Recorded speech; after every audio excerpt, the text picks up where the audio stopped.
السلام علیکم ورحمۃ اللہ وبرکاتہ۔ عزیز طالبات، اس سے پہلے سماجیات کا ایک لیکچر آپ سماعت فرما چکے ہیں۔ اس میں ہم نے سماجیات کے 12ویں کے پہلے چیپٹر کے فرسٹ بٹ کی اسٹڈی کیے ہیں، جیسے کہ ابھی آپ کے سامنے میں بتا رہی ہوں آپ لوگوں کو۔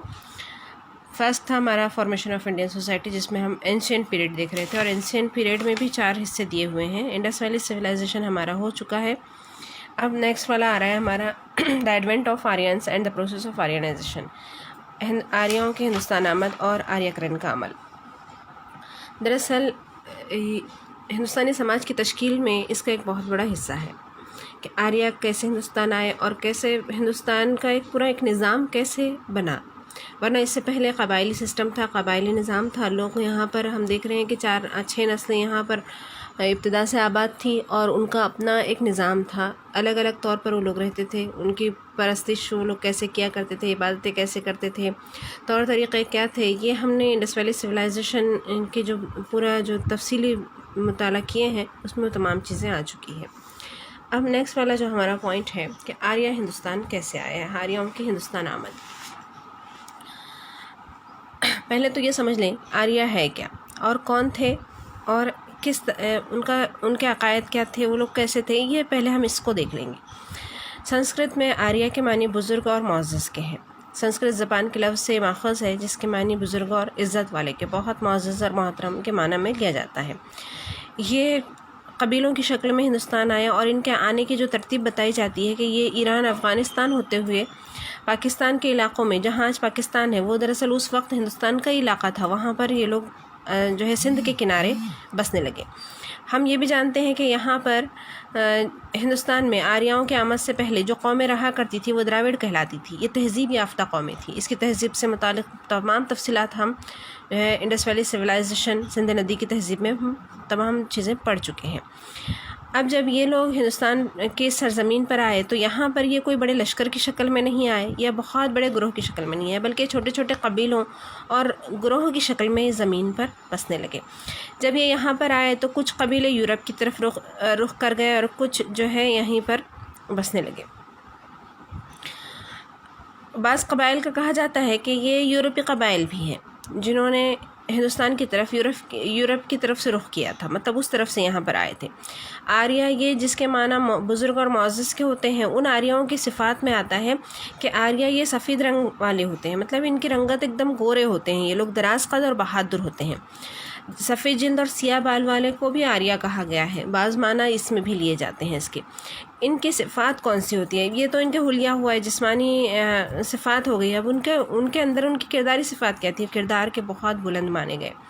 آریاؤں کی مخصوص طور پر یہ صفات مانی گئی کہ وہ کرداری طور پر بہت اسٹرانگ، مضبوط تھے، اور ایک اچھا اعلیٰ اخلاق کے مالک تھے، اور تنظیمی صفات رکھتے تھے۔ گروہ بنانے کی آرگنائزیشن سسٹم تھا ان کے پاس میں، یہ خاصیت رکھتے تھے مخصوص طور پر۔ تو یہ کرتے کیا تھے؟ یہ لوگ دراصل غلہ بانی، مویشی پالنا، مویشیوں کو چرانا، مویشیوں سے بنی ہوئی چیزوں، مویشیوں کے ذریعے جو چیزیں بنتی ہے اس کو فروخت کرنا، یہ ان کا کام تھا، اور یہ زراعت بھی جانتے تھے۔ اب دیکھیں آپ اسی کو دیکھتے ہوئے دیکھیں، زراعت جو لوگ جانتے ہیں، جو لوگ غلہ بانی جانتے ہیں، وہ دراصل زمینوں کی بھی شناخت رکھتے ہیں کہ کون سی زمین زرخیز ہے، کون سی بنجر ہے، کون سی زیادہ فائدہ دے گی، مٹی کیسی ہے، کہاں کی آب و ہوا کیسی ہے، یہ لوگ اس کا علم رکھتے تھے۔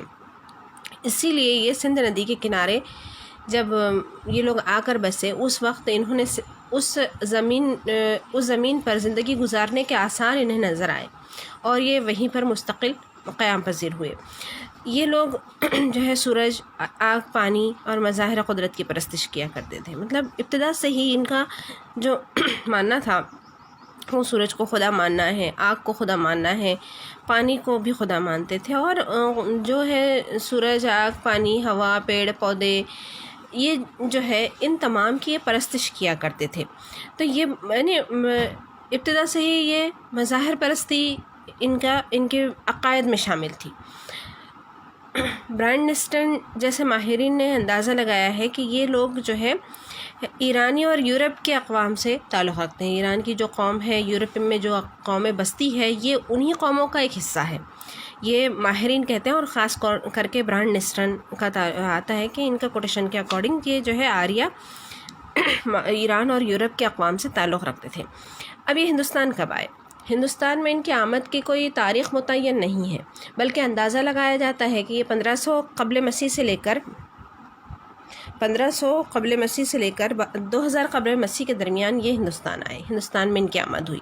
اور جیسے کہ یہ آئے، میں نے آپ سے کہا کہ یہ گروہ کی شکل میں آئے، قبیلوں کی شکل میں آئے، آ کر شمال مشرقی علاقے میں بسنے لگے، سندھ ندی کے کنارے آباد ہوئے۔ اب یہ سندھ ندی کے کنارے کیوں آباد ہوئے؟ جیسے کہ میں نے آپ سے یہاں کہا کہ یہ لوگ غلہ بانی اور زراعت کیا کرتے تھے۔ سندھ ندی کے اطراف بھی جب یہ لوگ رکے تو اس وقت انہوں نے زندگی گزارنے کے آثار وہاں دیکھے، تو ان کو لگا کہ ہم یہاں پر جو ہے زندگی گزار سکتے ہیں، زراعت کر سکتے ہیں، اپنے مویشی یہاں پر چرا سکتے ہیں، اور یہاں پر مطلب اطراف میں پانی بھی ہے اور زمین بھی بہت زرخیز ہے۔ ہم کو پتہ ہے، ہم اچھے طریقے سے جانتے ہیں کہ ہندوستان کی سرزمین کو ایک زمانے میں سونے کی چڑیا کہا جاتا تھا، زرخیز زمین تھی۔ اسی کے ساتھ ساتھ جو ہے یہاں سونے کی چڑیا کہا جانے کے ساتھ ساتھ آپ دیکھیں کہ ہندوستان کی آج بھی 72 سے 75% آبادی جو ہے دیہاتوں میں بستی ہے، لوگ زراعت کرتے ہیں، قومی پیشہ زراعت ہے۔ اب بہت سی چیزیں اس سے ریلیٹڈ ہیں۔ بہرحال انہوں نے زمین کی خاصیت کو بھی سمجھا اور آب و ہوا کو بھی سمجھا، اور وہ یہیں پر رہائش پذیر ہوئے۔ کچھ گروہ مشرقی حصے کی جانب روانہ ہونے لگے، ہے نا، جیسے شمال مشرقی، یہ جو ہوتا ہے جنوب مشرقی، تو مشرقی حصوں کی جانب بھی کچھ گروہ ان کے روانہ ہوئے۔ اب ان لوگوں کی جو ہے یہ اپنے آپ کو یہاں پر رہتے ہوئے انہوں نے اپنے آپ کو انڈو آرین کہا۔ ان کی جنگوں کے قدیم باشندوں کے ساتھ ان کی جنگیں وغیرہ ہوا کرتی تھی۔ ان کے قصے جو ہے آپ کو وید میں بھی بہت تفصیل سے ہیں، اس میں اس کی تفصیل تاریخ موجود ہے کہ کس طرح سے انہوں نے دراوڑیوں سے یہاں جنگیں کی۔ بہرحال یہ لوگ کوئی جنگ میں ماہر نہیں تھے، بلکہ ان کی خاصیتوں میں یہ آتا ہے کہ یہ زباندانی بہت اچھے سے، مطلب زباندانی جانتے تھے، زباندان تھے، یہ زبان پر عبور رکھتے تھے، زبانوں پر لینگویج جانتے تھے، فنون لطیفہ، شاعری، فلسفی خیالات، یہ اسی میں بہت زیادہ مطلب یہ ماہر تھے اس میں۔ تو اس لیے کیا ہوتا ہے کہ یہ اس کی وجہ سے یہ جنگجو نہیں تھے، بلکہ دراوڑ جو یہاں رہتے تھے وہ جنگجو قبیلے تھے، وہ لڑائی جھگڑے کرنے والے، جنگیں لڑنے والے تھے۔ یہ لوگ رسم و رواج کے بھی بہت زیادہ پابند تھے، روایتوں کے پابند تھے، رسم و رواج ادا کیا کرتے تھے، مذہب کو بہت سختی سے مذہب کو فالو کیا کرتے تھے۔ مقامی باشندوں سے جب یہ باہمی ربط میں آئے تو انہوں نے اپنی چیزیں ان میں ٹرانسفر کی۔ ہم دیکھتے ہیں نفسیاتی طور پر، نفسیات اس بات پر بہت زیادہ انسسٹ کرتی ہے کہ جب انسان افراد کے ساتھ میں رہتا ہے تو سوشل انٹریکشن سے سوشل انفلوئنس ہوتا ہے، سماجی اثر کو بھی قبول کرتا ہے، اور وہ اس کے برتاؤ کو بناتے ہیں، اس کا ایک کردار بناتے ہیں، اور وہ ایک دوسرے کو متاثر کرتا ہے۔ ایسے ہی ہم نے دیکھیں تہذیبیں منتقل ہوتی ہے، ایک تہذیب دوسرے تہذیب میں ضم ہوتی ہے، اثرات کو قبول کرتی ہے، یہی چیزیں تھیں۔ جب یہ مقامی باشندوں کے ربط میں آئے تو دونوں نے ایک دوسرے کے معاملات کو اور اثرات کو قبول کیا، خیالات اور افکار سے ایک دوسرے کے متاثر ہوئے، اور ایک پوری سماجی ساخت ان لوگوں نے یہاں پر بنائی۔ سماج کو کچھ سسٹمز میں، کچھ نظام میں تقسیم کیا، ورن نظام، آشرم نظام۔ اور یہ ورن اور آشرم نظام کیا تھا؟ یہ جو ہے دراوڑیوں نے انسان کی پیدائش اور ان کے پیشے کی بنا پر انسانوں کو تقسیم کیا تھا کہ وہ کس حصے میں رہیں گے، سماج کے کس طبقے میں رہیں گے، ان کا کیا سماج میں ان کی حیثیت کیا ہوگی، ان کا ایک رول کیا ہوگا، اور وہ کیا مطلب کیسے کام یہاں پر کریں گے۔ اس کے بعد ہم دیکھیں اب یہاں پر آریہ کرن کا عمل کیسے ہوتا ہے۔ آریہ کرن کا عمل کیا ہے؟ مطلب آریہ بنانا یا سماج کو اپنے ڈھنگ میں جو ہے پوری طرح سے رنگنے والا عمل۔ فرسٹ ون تو یہ آریہ کرن کا عمل انہوں نے شروع کیا، وہ جیسے شروع ہوا وہاں سے دیکھیں کہ ہم نے دیکھیں کہ باہمی ربط میں جب آئے، تال میل ان کا بڑا یہاں کے مقامی باشندوں سے، تو ایک دوسرے کو متاثر کرنے لگے۔ اس کے بعد ان کے اندر جو جنگیں تھیں، ثقافتی کشمکش بھی ہوئی، ثقافت ایک دوسرے سے ٹکراتی ہے۔ ہم نے یہ بھی سوشولوجی میں بہت تفصیل سے پڑھے ہیں کہ کس طرح سے ثقافت ایک دوسرے سے ٹکراتی ہے، اس کے کیا اثرات ہوتے ہیں، کون سے اس کے ایفیکٹس ہوتے ہیں جو افراد کے برتاؤ کو متاثر کرتے ہیں، اور وہی جنگوں کا باعث بھی بنے۔ ایک دوسرے کی ثقافت، تہذیب کی بقا کے لیے جنگیں ہونے لگی۔ رگ وید کے ذریعے انڈو آرین اور مقامی باشندوں کی جنگوں کا تبصرہ بہت ڈیٹیل میں ہے، اور رگ وید اس کی گواہی دیتا ہے کہ یہ لوگ جو ہے لڑنے لگے تھے یہاں کے مقامی باشندوں سے۔ اب چونکہ ہم کو پتہ ہے، میں نے ابھی بھی کہا آپ سے کہ جو ہے آریہ جو تھے اپنے آپ کو انڈو آرین کہلانے لگے، انڈس والی کے، وہ کہتے ہیں ہم انڈس والی کے اطراف میں بسے تو ہم وہ لوگ ہیں جو وہ آریہ ہے جو انڈس کے اطراف میں بسے، اس لیے انڈو آریہ کہلائے، اور یہاں کے مقامی باشندے دراوڑ کہلائے۔ دراوڑ جو ہے جنگجو قسم کے تھے، اور آریہ یہ خیالات اور افکار اور فلسفی نظریات اور اپنی زبانوں پر مہارت رکھنے والے لوگ تھے، چالاک اور ذہین فتین لوگ تھے. یہ ان کے پاس جسمانی طاقت تھی، ان کے پاس ذہنی طاقت تھی. دونوں کا مقابلہ اس انداز میں ہوا کہ انڈو آرین جو ہے یہ ہمیشہ شکست کھاتے رہے اور مقامی باشندوں کی ہمیشہ فتح ہوتی رہی. پھر ان لوگوں نے کیا سوچا کہ یہاں پر اب ہم جو ہے جنگوں سے نہیں جیت سکے ان سے، اب کیا کیا جائے. سب سے بڑا ہتھیار انہوں نے استعمال کیا کہ لوگوں کے ذہنوں پر اثر چھوڑا جائے، ان کی ثقافتوں پر اثر چھوڑا جائے، ان کے معاملات کے ساتھ میں اب ڈیل کیا جائے. اب انہوں نے حکمت اختیار کی اور آریاؤں کے کچھ گروہ جو ہے پنجاب مشرقی علاقے کی جانب پھیلنے لگے. انہوں نے یہاں پر زراعت پالنا، مویشی پالنا کا یہ جو سرگرمیاں تھیں اس میں یہ اپنے آپ شامل ہونے لگے، مطلب خود کو پیش کرنے لگے کہ اب ہم لوگ یہاں پر رہنا چاہتے ہیں ایک شکست خوردہ قوم کے طور پر. مقامی باشندوں کے ساتھ میل ملاپ بڑھا، ہمدردی بڑھی، تعلقات بنائے. اب یہاں پر کیا تھا، اس کا مقصد کیا تھا، آپ دیکھیں کہ اس طرح سے انہوں نے ذہنی طور پر یہاں کے مقامی باشندوں کے ساتھ تال میل بناتے ہوئے ان کو ذہنی طور پر اپنے قابو میں کرنے کی کوششیں شروع کر دی. مشرق میں مالوا کی جانب رخ کیا، وندھیا پہاڑ کو سر کیا، پہاڑ کو پار کر کے جو ہے آگے تک آبادیوں اپنے قبائل کو بسانے کی کوشش کی. اب یہ کیا ہوا، یہ جب میل ملاپ اور ہمدردی اور تعلقات جب بنے تو یہاں کے مقامی باشندوں نے آریاؤں کی رسم و رواج کو اپنایا. یہ لوگ رسم و رواج کے پابند تھے، اس لیے یہاں کے جو مقامی باشندے تھے ان کے پاس رسم و رواج کا کوئی طریقہ نہیں تھا. پرستش کا البتہ ایک طریقہ تھا، عقیدہ تھا، لیکن رسم و رواج کی کوئی بہت زیادہ پابندی نہیں تھی، اس لیے کہ یہاں پر 6 الگ الگ نسلیں یہاں بسا کرتی تھیں، ان کی الگ الگ تہذیب تھی. تو یہاں پر یہ جو آریاؤں کے رسم و رواج ہے یہ مقامی باشندوں نے اپنائے. سماج کی تنظیم کو اپنایا، جیسے میں نے کہا کہ انہوں نے باقاعدہ ورن سسٹم بنایا اور آشرم نظام بنایا تھا، یہ سماجی تنظیم ہی تھی، اس کو یہاں کے لوگوں نے ایکسیپٹ کیا. آریاؤں نے ان کے ثقافتی عناصر کو اپنایا، ہے نا. کیسے، جیسے یہ جو ہے بھگوان شیو کی پوجا کیا کرتے تھے تو آریہ بھی بھگوان شیو کی پوجا کرنے لگے. آریاؤں نے ان کی ٹاؤن پلاننگ یہ بہت اچھے طور سے جو ہے شہری منصوبہ بندی کیا کرتے تھے. ہم سندھ ندی کی تہذیب میں ان کے شہروں کے منصوبہ بندی کو دیکھ چکے ہیں، اس کو اپنایا. پنچایتی نظاموں کو بھی اپنایا انہوں نے.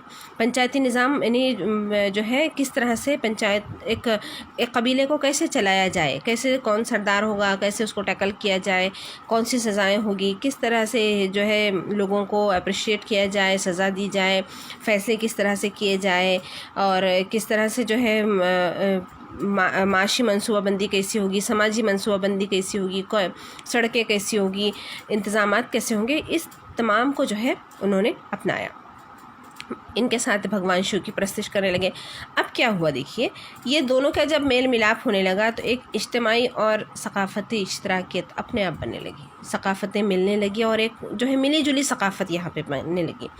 اب اسی میں سے کیا ہوا کہ منگولائٹ جو گروپ تھا وہ شمال مشرق کی طرف مڑ گیا، مطلب ادھر جانے کی طرف ہوا، اور ہندو سماج میں یہ ضم ہو گیا. منگولائٹ گروپ ہم نے دیکھے ہیں کہ یہ گروہ منگولائٹ ایک نسل ہے باقاعدہ جو 6 نسلوں میں سے ہے، وہ ہندو سماج میں ضم ہو گئی. اور ہندو سماج کیا تھا، آریاؤں کا بنایا ہوا وہ جو نظام، ورن نظام، آشرم نظام، یہ ہندو سماج کی شکل اختیار کیا. آگے انشاءاللہ اس کی تفصیل بھی آ رہی ہے، ہم اس کو تفصیل سے دیکھیں گے. کئی قبائل مثلاً کھاسی، میزو، ناکا، انہوں نے عیسائیت کو اپنایا. کئی ہندوستان کی سرزمین کے دوسرے علاقوں سے آنے والے مہاجر آسام کی سرحدوں پر بسنے لگے. آسام کا بہت ہاٹ ایشو ہے، آپ کو پتہ ہے، ابھی بھی چل رہا تھا NRC کو لے کر. آسام کے جو معاملے تھے ہم اس پر بھی ڈسکس کر چکے ہیں تفصیلی کہ آسام میں اس کے مسائل کیوں ہیں. اس لیے کہ آسام کی جو سرحدیں ہیں وہ دوسرے ممالک سے جڑی ہوئی ہے اور دوسرے علاقوں کے لوگ بہت آسانی سے اس سرحد پر آتے ہیں اور وہاں پر بس جاتے ہیں.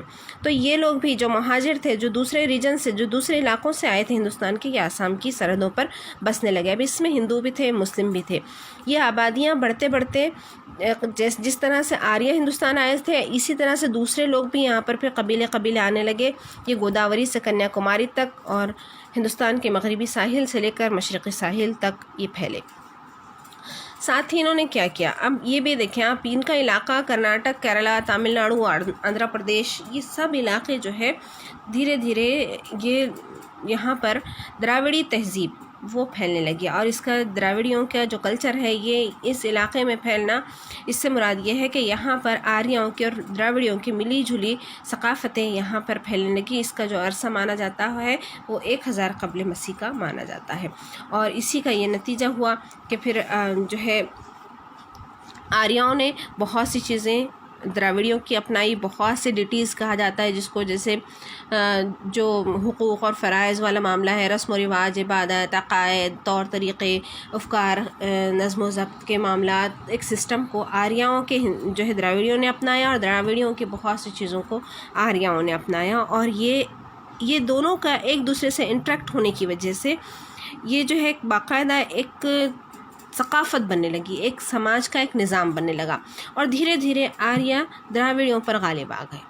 اب غالب جب آئے تو انہوں نے باقاعدہ اپنا ایک نظام بنایا جس کو ہندو سوشل سسٹم کہا جانے لگا۔ انشاءاللہ ہم نیکسٹ والے لیکچر میں ہندو سوشل سسٹم دیکھیں گے۔ اس کے لیے کچھ جو ہے سوالات ہیں جو میں آپ کو ریٹن وے میں آپ کو پوسٹ کروں گی، اور ساتھ ہی آپ مجھے اگر آپ کو اس میں کچھ پرابلم ہو رہا ہے، کچھ نہیں سمجھ رہا ہے، تو آپ سوالات کے ذریعے مجھے پوچھ سکتے ہیں۔ مہربانی کر کے پوسٹ کو لائک بھی کریں، اور سوالات کے ذریعے مجھے بتائیں بھی کہ آپ کتنا اس کو سمجھ پا رہے ہیں۔ چلیے، اللہ حافظ۔